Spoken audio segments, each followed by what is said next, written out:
Olá pessoal, meu nome é Rafael, eu sou psiquiatra e psicoterapeuta e hoje vamos continuar falando dos transtornos alimentares. E o transtorno de hoje seria o transtorno alimentar restritivo evitativo, também chamado de TARE. Bom, e o que seria esse transtorno alimentar restritivo evitativo? Seria uma perturbação alimentar que gera uma deficiência nutricional dessa pessoa. Uma perturbação alimentar que vai fazer com que essa pessoa não consiga suprir a demanda energética e nutricional de vitaminas, proteínas necessária para o seu desenvolvimento, né? Tanto para o seu crescimento quanto para a sua manutenção do estado de saúde.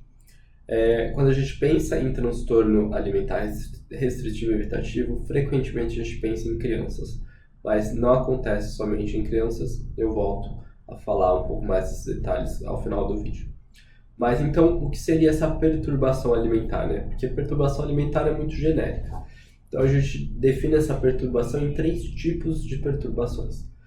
Um tipo de perturbação pode ser devido à falta de interesse. Então, por exemplo, aquela criança que ao longo do crescimento quase nunca teve interesse por se alimentar. É quase como se a comida não chamasse a atenção dela, fosse desinteressante. Ela a questão de ir lá, sentar, saborear, acabar com a fome que ela venha sentindo não é algo que ela considere necessário.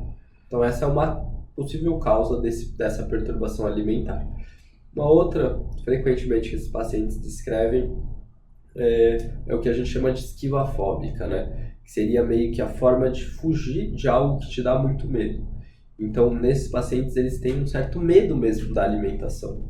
Muitas vezes, eles associam o processo alimentar com algo que aconteceu na vida que foi muito traumático.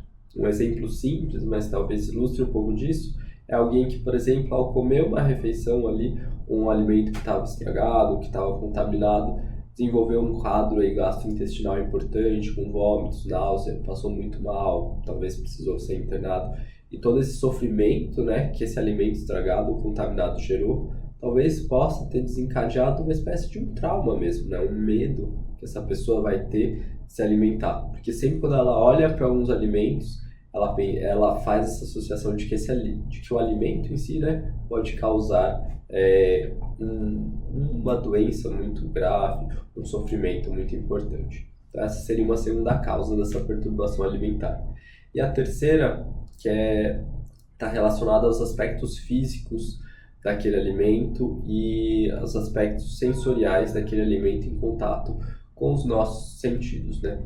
Então aqui seriam aqueles pacientes que às vezes não toleram o cheiro de determinado alimento, não toleram a consistência de determinado alimento, às vezes acham meio borrachudo, às vezes não suportam, por exemplo, que alimentos salgados sejam líquidos, e isso ele não consegue sentir nojo de alimentos salgados líquidos, ou, por exemplo, alimentos muito duros, alimentos muito moles. Então, essa é uma terceira causa, né, relacionada às características físicas mesmo dos alimentos. E algumas pessoas simplesmente não suportam entrar em contato com algum tipo de característica física dessas. Existem alguns outros fatores muito importantes nesse transtorno, né, que seria o impacto que esse tipo de perturbação causa.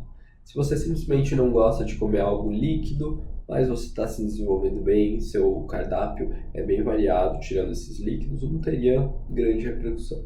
Mas quando isso começa a gerar, por exemplo, uma perda de peso significativa, ou mesmo quando a gente fala de criança, uma criança que não consegue ganhar o peso adequado para a idade dela, é um marcador super importante. A gente começa a pensar numa deficiência nutricional significativa, e aqui peso e nutrição são coisas diferentes. A gente consegue pegar muitos pacientes obesos desnutridos, né? Não é porque você come e você ganha peso que você tem uma boa nutrição. Tem que ver exatamente o que você come, se o que você come tem os nutrientes necessários para um bom desenvolvimento. Então, assim, se estiver desnutrido também, é um sinal aí de alarme que esse transtorno alimentar pode estar gerando uma repercussão. Pacientes, por exemplo, que necessitem de suplementação, ou seja, eles já não conseguem, através da alimentação que sobrou, né? Porque basicamente esses pacientes vão se alimentar do que sobra para eles, do que eles conseguem se alimentar sem ter muito angústia. Se a alimentação deles acaba sendo insuficiente, eles acabam muitas vezes precisando de suplementos orais, como por exemplo aqueles suplementos, aqueles líquidos em que você toma, que tem uma grande quantidade de vitaminas. Alguns deles chegam a precisar da passagem de sonda mesmo, aquela sonda que passa no nariz e vai até o estômago para se alimentar. Então, chegam a ser casos bem graves. E é fundamental que tenha uma interferência no funcionamento psicossocial dessa pessoa, né? Então, são pessoas que às vezes evitam sair e se alimentar na frente de outras pessoas. Quando isso chega na idade adulta, né, quando não é diagnosticado e tratado precocemente, muitas vezes são aquelas pessoas que são vistas como, esse é um termo pejorativo muito usado, né, como frescas, né? Que seriam aquelas pessoas que, eu não como tal alimento, não como tal alimento. Às vezes não come porque não consegue comer, porque perdeu, né, essa liberdade de escolher a própria alimentação, que simplesmente não consegue se aproximar daquele alimento. E muitas vezes elas deixam de se alimentar, de sair de reuniões, de ir a situações em que ela precisa se alimentar. É importante lembrar que esse transtorno ele não pode acontecer em vigência de uma anorexia ou mesmo de uma bulimia, porque são transtornos que acabam se cruzando aí. Então, fazer o diagnóstico de estar em uma paciente bulímica ou anoréxica que já restringe a alimentação é algo que não é possível ser feito, né? Você precisa separar esses transtornos, ver se de fato existem os dois ao mesmo tempo. É importante, então, que evite esses diagnósticos simultaneamente.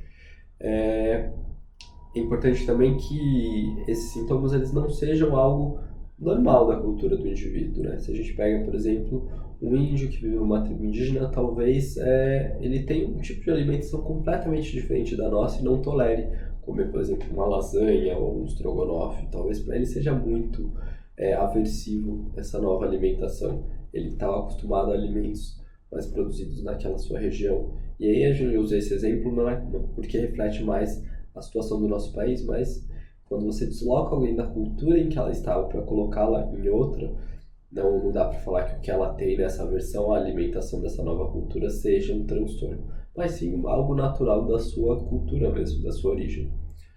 Bom, eu acho que era isso para a gente falar sobre transtorno alimentar restritivo e evitativo. Existem outros detalhes, mas que ficam mais a cargo dos profissionais da área de saúde mental. É importante que a gente pense nesse transtorno sempre quando a gente vê uma criança que tem dificuldade aí de se alimentar, que os pais às vezes taxam aí de uma maneira pejorativa como uma criança fresca, uma criança mimada. Muitas vezes não é mimo, muitas vezes é doença mesmo, né, que precisa de tratamento. De falar que é mimo, você gera outros impactos além do transtorno mental dessa criança, tá bom? Adultos, é relativamente bem frequente em adultos, muitos deles, por terem um quadro leve, conseguem levar a vida aí se esquivando de algumas situações, mas se procurarem tratamento, conseguem ter uma melhora significativa do quadro. Como na maioria dos transtornos psiquiátricos, é fundamental, além do acompanhamento psiquiátrico, psicoterapêutico, para que isso possa ter uma boa evolução. Bom, para essa semana é isso, nos vemos na próxima semana, abraços!